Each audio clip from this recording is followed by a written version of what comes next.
Un poco de historia sobre las abejas.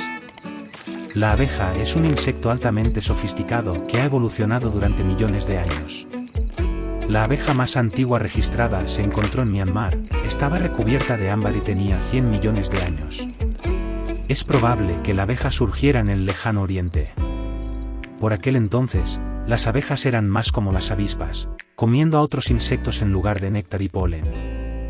No está claro exactamente cuándo las abejas decidieron convertirse en vegetarianas, pero considerando la posibilidad de elegir entre comer una mosca o el delicioso y dulce néctar de un cerezo en plena floración, parece ser una buena decisión. Las abejas hoy en día viven por todo el mundo.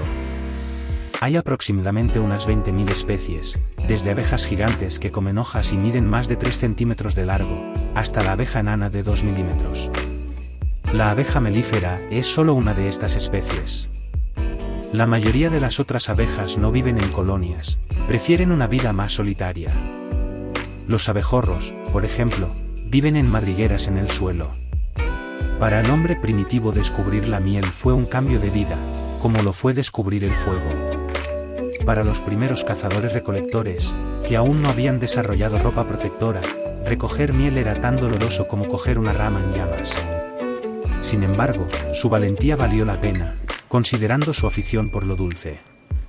Antiguamente la miel era el edulcorante más importante para la comida y las bebidas alcohólicas.